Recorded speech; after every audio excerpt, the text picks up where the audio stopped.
Doctor Nurse Podcast fam! Welcome to another episode of the Doctor Nurse Podcast. Today on the show, we've got Stacey Stenenga. She is a BSN RN, and she was raised in a small town in Michigan, joined the Air Force to see the world, and then after 14 years, decided to move back closer to family in Colorado. And she's been a critical care nurse for 11 years. Despite that, she ended up getting her salary cut in half when she moved from states. I'm assuming when you move from one job to the other upon relocating. And she read this book that changed her life. It's called Set for Life by Scott Trench. And it's a book that pretty much was teaching her about real estate investing. And it just set her brain on fire. And she's like, I've got to get involved in real estate. She owns 4 duplexes, working on getting her 5th one so that she can completely replace her nursing income and get what we're all looking for, which is time freedom. She's also an investor in a syndication. She just loves real estate. She loves teaching people about getting free, letting them know what they can do. And she has a really big heart for improving healthcare and advocates for legislation to change the harmful work environments that so many nurse practitioners, nurses, all of us in this realm of healthcare go through. So welcome to the podcast, Stacey. Thank you. It's such an honor to be here. Yeah. So I've introduced you to my guests, but tell my guests a little bit about how you see yourself, what it is that you do in day out as a nurse, and just kind of set the stage for what you're involved in. Yeah, so I've kind of had a unique experience. I've worked in every area of critical care, and that was part of the burnout. I was just kept searching for something that I loved or something that didn't upset me or hurt me as much. Started in the ER, so say less. It's a thankless job. Thought that going to pediatric trauma would help, and it sure did pink my heart up a little bit more. But unfortunately, when I moved to Denver, my income cut in half. So I sold my soul for a critical care float job, which I do love ICU. However, it was for that certain corporation, the massive one that we all know and love. And unfortunately, it just did my mental health in. And so I was so grateful to find Scott Trench's book, Set for Life, because that's where I started learning about financial independence and budgeting and just business growth, investing in general. One of my favorite things about his book is that it actually talks about how we're going about the American dream all wrong. We basically set ourselves up for failure by maxing out our entire life, buying expensive houses and cars, and then strapping ourselves to these 9-to-5 jobs that we all have, obligating us to work hard for our income. So just learning all about that diversifying. And that's how I got started. That's incredible. And so you start working as a nurse, you take this big pay cut, and this cut is because you went from one state that paid really well to another state that didn't pay super well?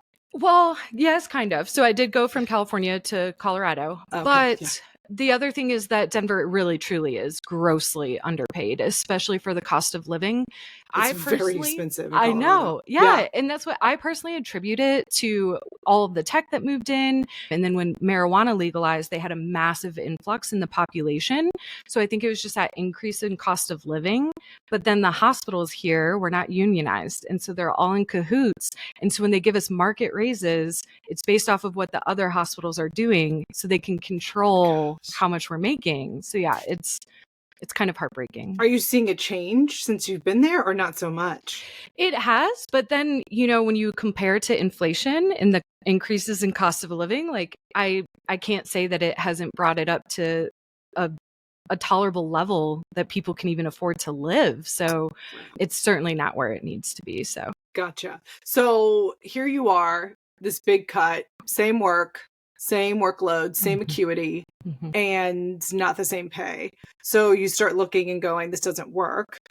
No. And now you start investing in real estate. Is that kind of what you decided to do? So you budget, you get down your expenses as tight as you can get them, where you can put money in to start putting down payments on duplexes? Does that kind of walk me through how you got started on your side hustle? Yeah. So the first thing that I really want to tell your audience, because this is what I appreciate about your podcast the most, is that I, for 2 years, was frozen in what we call in real estate analysis paralysis. And it was truly because I was crippled in fear of losing my hard-earned nursing money. But then the other component was that I just didn't have that business mindset or investor mindset. I was so used to being a nurse and I was so fulfilled in our work and taking care of patients that I was like, oh, that's for rich people. That's for successful people. I put it on outside of me. And I was like, that's not heartfelt. That's not who I am, until I learned how to do real estate in a way that I'm providing safe, affordable housing to tenants. And so I found a way to do it in an ethical way that feels good to me. But yes, to answer your question, the first biggest thing that I had to embrace was frugality. I had a studio apartment when I first moved to Denver. I was paying like $1,600, something insane for a studio. Yeah. And so I had to downgrade my living because it was my most expensive expense. And so by moving into, again, what we call a house hack in real estate, it's just a house, they rent out the rooms. So I just basically had a bunch of roommates. I did that so that I could save on my rent. So that's one of my favorite things to start out with giving people that piece of advice is don't worry about cutting out the Starbucks. Don't worry about the small things that bring you joy. Focus on minimizing the big expenses because that's what's going to move the needle the most. Yeah. So you are able to, by moving down, like decreasing your rent, save a lot more money, and then start investing in real estate. So you're not married, no children? Correct. All on my single nurse income. Oh my goodness. This is awesome. This is incredible. And I am super proud of myself, but I just really want to emphasize that for other people too, because again, it was just that mindset that this is for rich people. This is for people with all these resources or access or, whatever. And it's possible for us too. It's possible for anybody.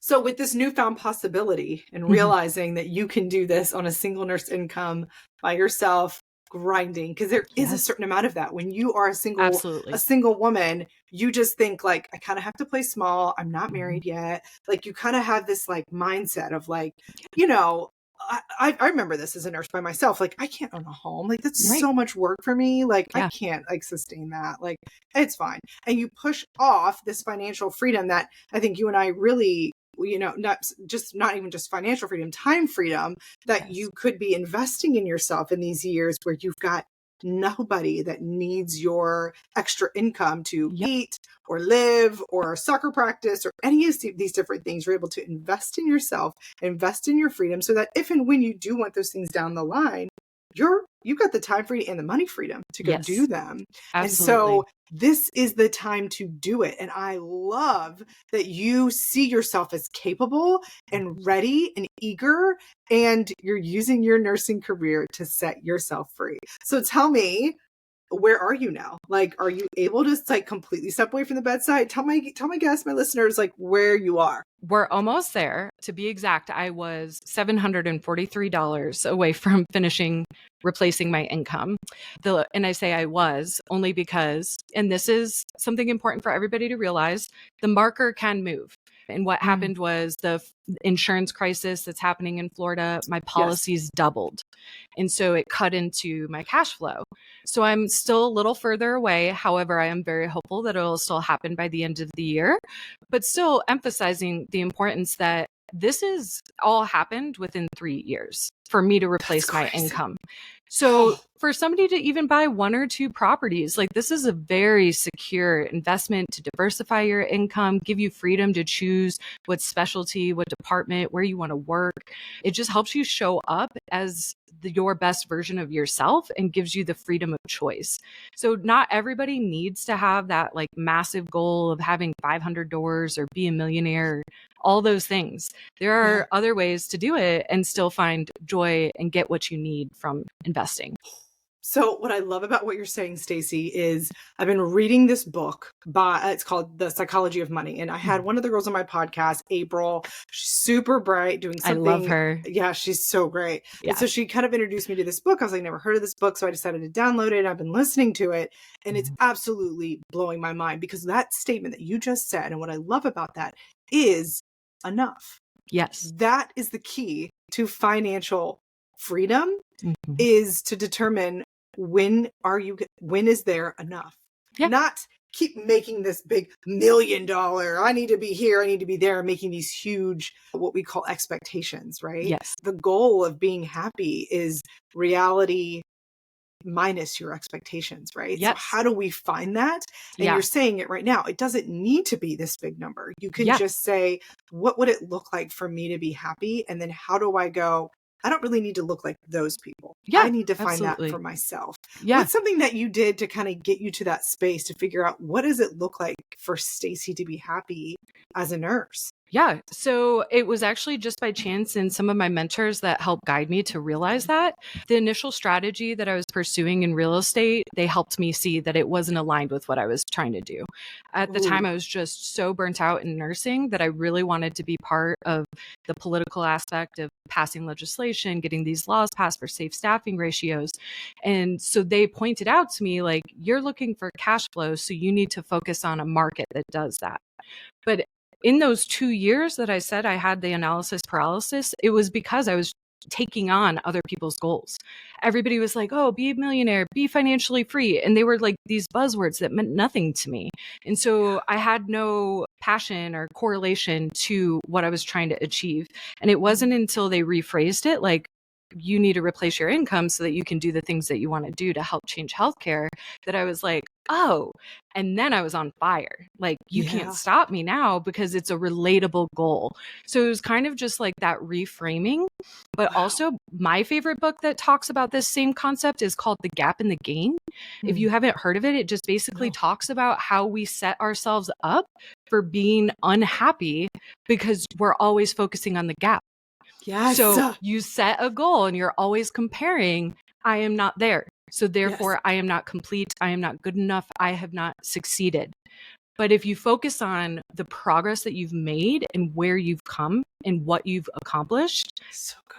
That's where your happiness comes from. And then adding in that mindfulness of finding goals that are fitting for your life. Fitting for your life, right? Mhm. Fitting for your definition of happiness. Absolutely. And what it would look like for you to feel like you were living your rich life. Absolutely. And I talk a little bit about this in my part-time NP series as well, about why part-time, because you've got to figure out what your rich life looks like. And so I know now you work part-time as a nurse, which is another huge game changer in opening up and setting up yourself to be able to pursue these other things and invest yourself in and just invest in yourself, right? Yes. If Yes. you are working full time and you're just tanking yourself with burnout, with overtime, because you've got to live a certain life, you got to pay for that car, you got to have that $1,600 studio apartment, you've got to live your life, so you have to work for your life. What you find is that you are not free, and that time freedom is what really is begetting priceless happiness, because now you're like, my time's free, I can go and pursue the things that I really want to do. And Absolutely. so you can actually begin to have the life that you really want. And it's pretty incredible to hear you say these things and to see what you're doing. And I know you're also wanting to bring other nurses on to teach them the same thing. Am I right? Am I wrong? I think it's part of what you're doing, right? I just want nurses to diversify their income and invest in any way that makes them happy. If it's not real estate, that's totally okay. My Instagram account, I share all of my information for free. I think it was Ed Milet that said, you get my lessons without the scars. And so I'm just like sharing all of the hard lessons, because we work so hard for our money. And so if another nurse doesn't have to fail or have the same hiccup as me and they can just skip that, I'm happy to provide that. But yeah, I just want to encourage everybody to embrace that mindset that we can do so much more with our degrees than just be a nurse. And there's also nothing wrong with continuing to work. Yeah. Yeah. And I love, again, that what you are really advocating for is allowing nurses to have the time freedom, because that really is, in my opinion, the symbol of wealth. Yeah. I don't care that you drive a BMW. Are you free to do what you want? Now you're rich. Now you're rich, because you can do whatever you want with your time. And so we're fortunate enough that nursing gives us a lot of money. Right? We make good money for the most part, that we can, quote unquote, live a certain life status that we think is being propped up as this is living. And I was in that rat race of just totally. The clothes, the shoes, the car. I mean, I bought a BMW. But now looking back, I'm like, but I wasn't free. Like, I was poor. I was so much more interested in showing people that I had money. But the truth of the matter is that nobody really cares. And when they see you in those positions with those things, nobody ever looks and goes, oh man, look at that person. They say, how do I get those things? How it's an immediate reflection back on them, which just goes to show you no one's looking at you thinking, oh, you're so great because of these things. They're Right. not thinking that at all. Yep. So it's one of those things that when you start to get in your mind and you start to shift away from this, you actually begin to realize, oh, I'm chasing the wrong carrot. Yeah. And I do love to just highlight that that is almost like a societal expectation. Like these are things that are just insidiously implanted in us through advertising and TV and all of those things. So it's no one's fault to be intrinsically motivated. That's absolutely okay. But what I like to encourage people to do is work for the priceless moments. It's so random, but one of the things that hit me when I was working in the ER, a nurse had to come off of her FMLA for maternity leave at the 6-week mark and come right back to work. And she was going through all of the healing that your body would. And I was equally as impressed with her and her amazingness to do that, but then also equally heartbroken that she was forced to come back to work because she needed the income. And those are the priceless moments for you to be able to stay home with your newborn baby because you've diversified your income.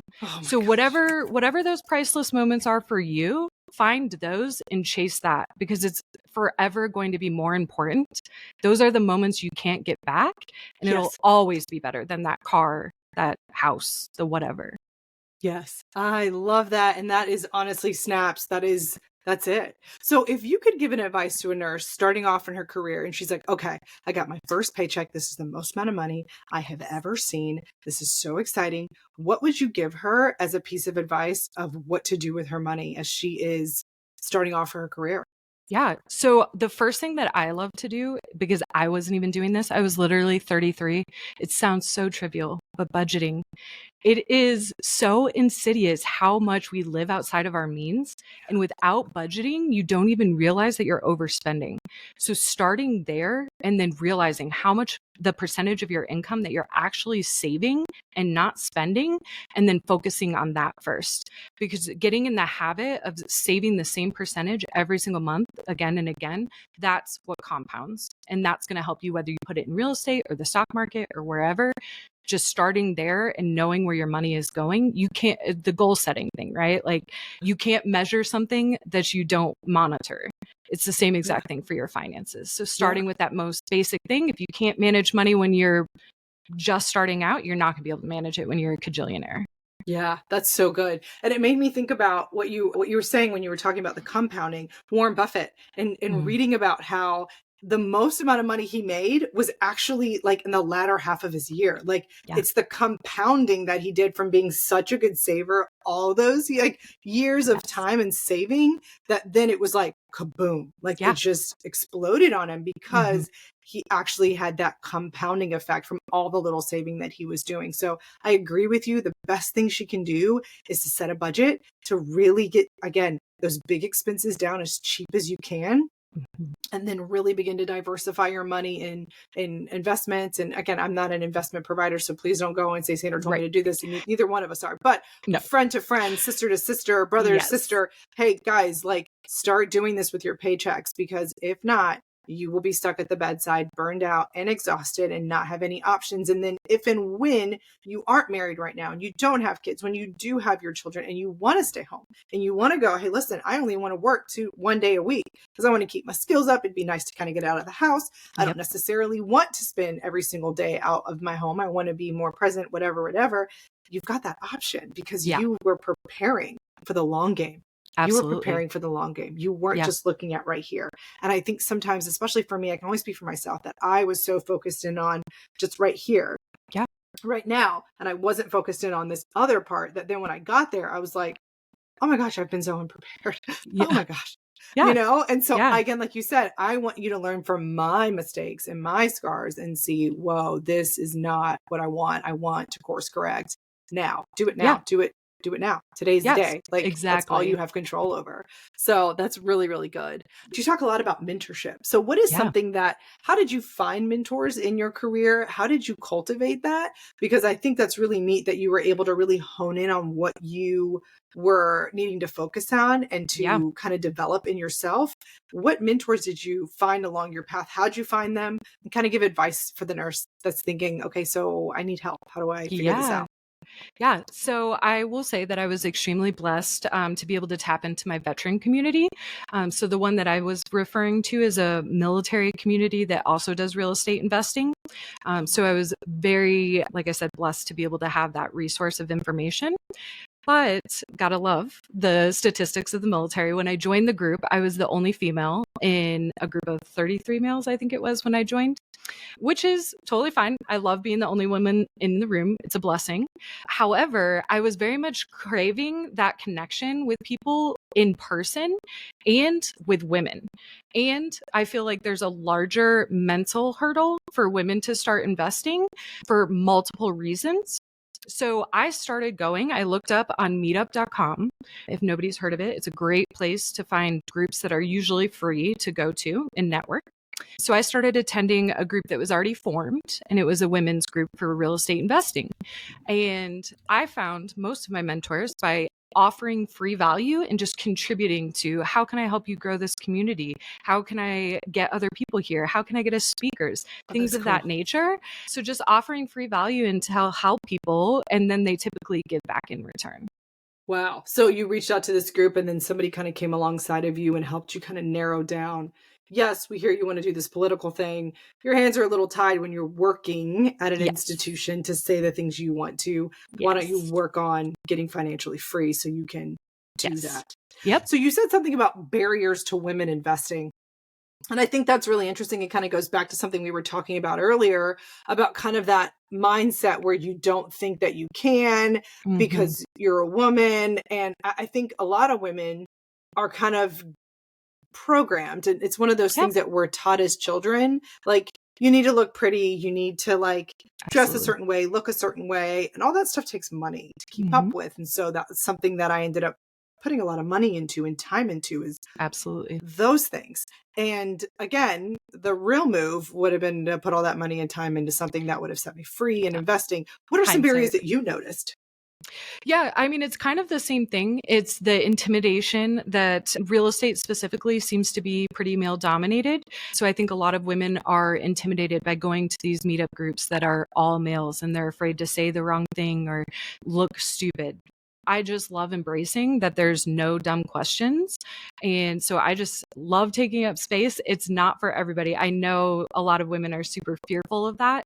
So that's why I became so passionate about growing those women's communities. But another big one that I've seen, and even with healthcare people, are spouses or women that don't have the time or the blessing from their spouse. And so one or the other person being on board with that, and that's more of like a relationship dynamic. I know some people are more risk adverse than others, but a lot of those components are some of the issues that I've seen just being a single mom, too busy, all Yeah. of that stuff. So how did you overcome the barriers for yourself in this whole space? Because I know that you had huge imposter syndrome, all Oh these yeah. things that you were like, okay, what am I doing? What am I doing? 2 Mhm. years of being stuck.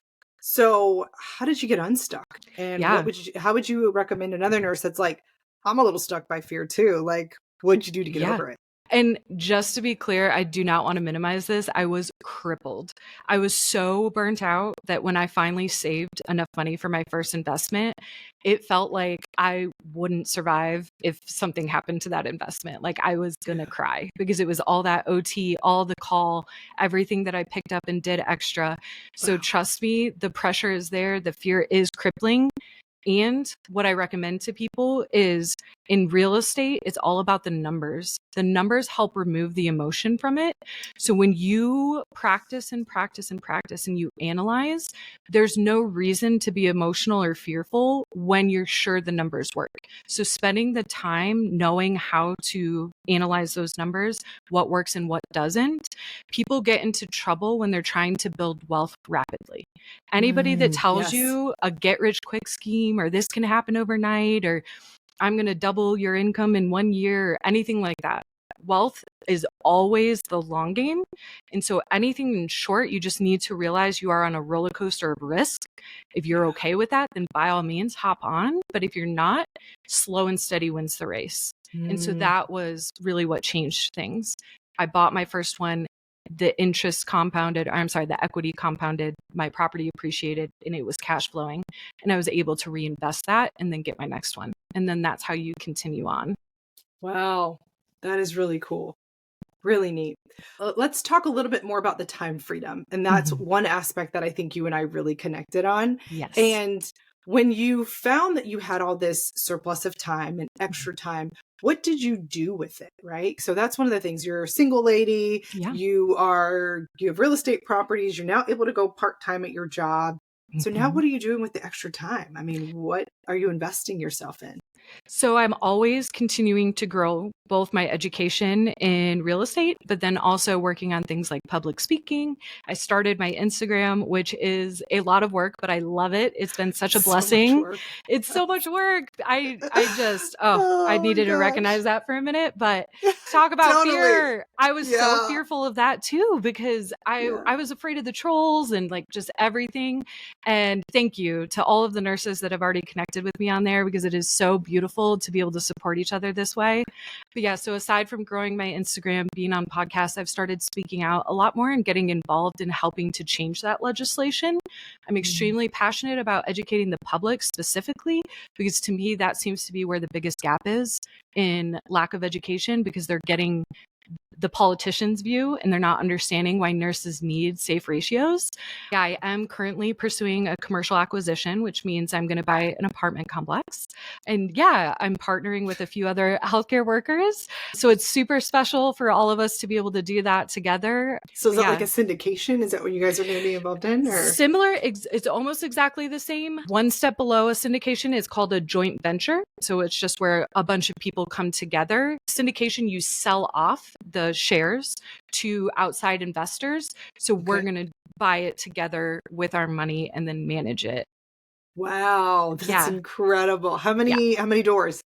We'll see with the total purchase price. The market's a little crazy right now. Sellers have not humbled themselves with these interest rates yet, but we're hoping a 5 to 30 unit apartment complex. Wow, fantastic. Well done. Yeah. And so what I love about what you've been able to open up with your time freedom is an investment in who Stacey is and what you're passionate about, and being able to change the world, because we live in the best country in the world. Yes. And you fought for this country, and thank you for your support for this country and putting your skin in the game to keep us safe here in America.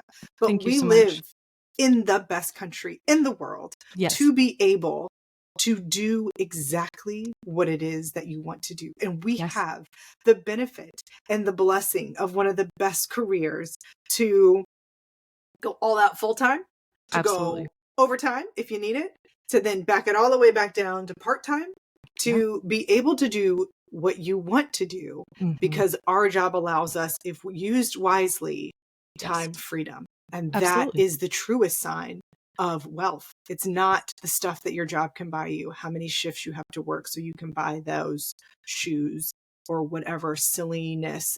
I've been there. This is not from a place of judgment. I have been there right with you buying those shoes, but it is to find, and again, if you buy shoes, fantastic. That's what brings you joy. Like that's not what we're here to talk about. We're here about, hey, listen, you actually don't think that you have the money to invest, but you do, because if you look at what you're doing on your budget, you'll start to see, oh, whoa, like I'm spending a ton of money here that if I just made one single small change, I would set $800 free. And then I can actually go out and be doing what Stacey's doing. And then I could actually go do the thing that I'm passionate about, which is oddly bird watching in Brazil. And so I want to go do that for, I don't know what it is for you. I love it. So you come back to work and you take care of your patients and you tell them about how you went to Brazil for 2 weeks. And you are now full as you take care of people, because we have the most important job in the planet. We can never be replaced by AI. You can never replace a nurse at your bedside, helping you out, taking care of you when you're sick, by our computer. And so we're not going anywhere. So Mm-mm. guys, get smart as you go to work so that you can go do that. And I love that you have such a passion to help us out at the bedside and keep us safe when we're working so that we don't make mistakes, so that we don't hurt people, Yes. so that we're happier at our jobs, right? Yes. You want to come to a job. And that's really honestly what it is. Like, I just want healthcare professionals across the board to be able to work in a way that they want and that's fulfilling. There came a very clear point in my career where I was actually afraid to go to work in an ER in America, which is only notable to me because I have been to 33 countries deployed. I was overseas for 5 consecutive years during my military service. And it is insane for me to feel more afraid in my country in a hospital than I ever did in the Middle East. And that's where my passion comes from. Like, we have work to do. We get to go to work and feel safe. We get to go to work and feel taken care of or cared about. So I think I read something about how healthcare workers now are more at risk from violence than some law enforcement. And I was like, wait. Like, the guys that literally their title is like protect and serve, right? Yeah. Like, that's what they do. Like I'm going to go to crime. I'm going to go to crime. Like, I'm going to go to crime scenes and like protect people. Our job is equally as dangerous. And again, working in the ER, I'm sure you saw some stuff that was bananas. Bananas. Yeah. And do you think that, and I'll just ask you this just straight out, does your work as part-time and pursuing the things that you're pursuing, do you work better when you work? Like, do you feel like you're different at work? Oh, 100%. In this new space? And why? Yeah, why? It's mostly because I'm able to go in my fullest self. So I, like I said, worked for that corporation that I cannot stand. And so I was able to leave that job and work in a specialty, work at a very specific hospital that brings me the most joy. And it is because I had to take a pay cut that I was so apprehensive to do that. But now, because I've diversified my income, I can go do what brings me joy and loving it. And then I get to exercise all these other parts of myself that I've developed because of investing. And that's what's so cool about having the duality, is that now when I'm investing and I'm an entrepreneur, I'm like so inspired by other people and their like ideas and dreams and all of these things that we don't necessarily have conversations about in healthcare. So it's just expanded so much for me. And then I get to go back to healthcare and be that light and mirror for other people and wake that up in them. So it's a really special thing. I mean, it's one of those things that they say, when you use your brain and you expand it into different fields, that like that neuroplasticity, that ability to go like, oh yeah, I'm not just a nurse. I can put a Foley in and I can put an IV in. And then I'm not just a nurse practitioner where I can like diagnose and treat and like write prescriptions and I can like follow this whole path. Like, I also have this other skill set where I can do real estate and I know what to do whenever you buy. I don't even know yet what to do with an apartment complex. I'm about to figure it out. My brain's about to grow even more. Yes. And that is one of the secrets to a long life, a long, healthy life, is doing stuff that challenges your brain, grows your brain. You're growing new skills. And I think that, again, this is the secret. This is the thing that I have found in this podcast and speaking with all these nurses that are doing exactly this, just going like, all right, work full time, get what you need, figure out how to diversify yourself, then step back part-time, do this little part-time thing, do it. Would you do this other thing? Until you feel safe enough to be able to leave. And then you can leave if that's what you want to do. Or if you still want to be a nurse, you can. And you can do it in a capacity that doesn't burn you out, that you can still love your career. There's a solution to this. Yes. And people aren't talking about it. And so, Stacey, thank you for coming on. Yeah, it's my pleasure. Yes. Oh my gosh. It's a total blast. It's so good. I love this. Thank you so much for having me. Oh, you're so welcome. So tell people where they can find you and kind of where you are. Yeah. So I'm all over Instagram. My handle is investforfreedom_RN. I love connecting with all healthcare professionals. So please reach out, ask me anything. I'm happy to support you any way that I can. Love that. Love that. And so for the last part of my podcast, I always do rapid fire. So awesome. I got to go through it, get you like, kind of like get your blood pumping. Let's do it. You ready? Okay. Yes. What was your very first job ever? Ooh, very first one ever was working in a nursing home, feeding residents. Yes. Really? Mm-hmm. Wow. So is that what sparked your love for nursing? Like starting there and kind of seeing that? Yeah, I've always loved helping people and just like giving back. So it's like that heartfelt work that always has brought me joy. Yeah. So what would do you play board games at all? I actually don't. I do play Don't play board. euchre. I play What is card euchre? I games. don't even It's know what that is. a Card game? card game in the Midwest. Yeah. Okay. You guys say Yeah. soda pop in the Midwest. I do know that. Yeah. No, I pop. I got converted in nursing school. They made me convert just to soda. My classmates will be so proud. Okay. So what would you, based on where you are today, what's your favorite age? If you could pick an age that you thought was just like winning. Oh, 33 was my best. That was my glory year. That was your glory year. I was able to work per diem. I took a travel contract. I was doing flight nursing at the time, and I worked 10 months and then traveled the other 2. And that was like, I had made it. So, oh my goodness, that sounds awesome. Yeah. And so then if you had to give a book to someone, what book would you give? Set for Life. It changed my life. Yeah. Set for Life by Scott Trench. That's the one that changed my life. If nothing else, it changed my perspective on literally we're doing the American dream all wrong. But yeah, changed everything for me. It's a really good one. You know what is so funny? One of the things we were talking about, and I want to finish on this note, was that wealth is the combination of paranoia and what was the book that he said? He said paranoia and what did I text you? I texted you earlier about the frugality. Remember. Frugality. That's what it was. Frugality and paranoia is how you get to wealth. Yeah. And I thought it was so interesting because I never quite understood that what's not synonymous with frugality is just useless spending, right? And just waste. And then also the other part is the paranoia and the humility to believe it came easy, it can go easy. Yeah. And so you're never done, you're never finished, you never relax, and you never, I mean, to a certain extent you relax, but you don't necessarily get cocky about where you are because you realized, one, it took you so much to get there. How many shifts, how much time, like kind of like what you said, like that grind that you did. And you forget the grind when you get to some point of success. Sometimes you forget what it took you to get there. And so that's another thought that I had, and I wanted to bring that in because I think we don't really talk about it. I thought it was so interesting too, because I got like the verse of the day that comes into my phone, and I love the Bible, and it's a Christian podcast. I'm a Christian, so I guess it makes you a Christian podcast. But it said the reward for humility and the fear of the Lord is riches, honor, and life. And I thought that was so interesting that was what was on my phone after just like reading that, and then just realizing that it's the humility. It's just realizing where it all comes from, realizing where, where we get it all is from above, is from God. And it is such a blessing to be able to live in a country where we have the ability, the opportunity to just be free and to do the things that we want to do with our lives. So Stacey, thank you for your time today. Thank you for coming on. It was so much fun. Thank you for having me. Yes. Thank you so much. Again, guys, don't forget to enjoy the journey of your career, and thanks for hanging out with me today. Yes. All right, lady.